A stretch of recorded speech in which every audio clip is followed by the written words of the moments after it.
go ahead and let's go down to property number 28.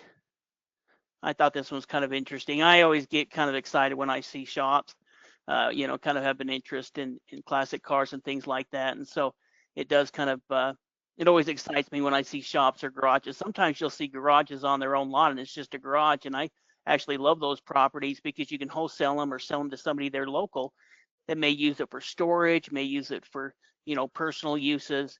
But it makes it an asset where you're not having a home, but you could still rent that out, or you could turn around and flip it. Yeah, yeah. I mean, garages like that, these garages sitting by themselves are really nice. And look at this, it actually used to be painted differently here. That was back in 2007 here. You can see we jumped to 2019 images and it's been repainted.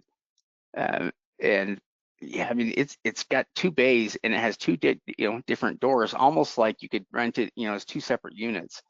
Or it's split in half, is kind of the way that it looks. But in any case, there's lots of people that are looking for garage space and a place where they can park vehicles and work on stuff or store stuff.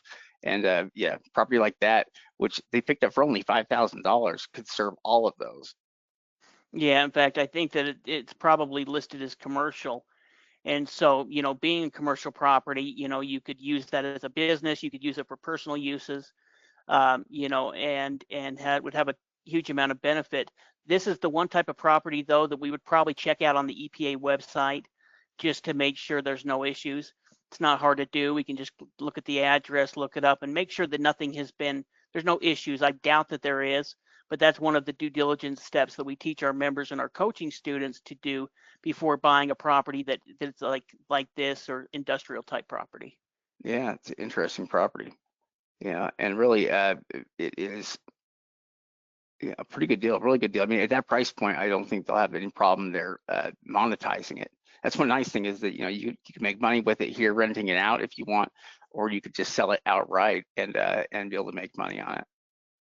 Yeah, in fact, I think you could probably rent it out for more than you could, a small single family home because it could be used as a business property. And, as far as the market value, I did a little bit of research. I didn't go back too far, but I think that it's probably worth over 50 grand, at the bare minimum, upwards of 80 to 100, depending on the exact market. We'd do some more due diligence if we'd purchased this property before purchasing it.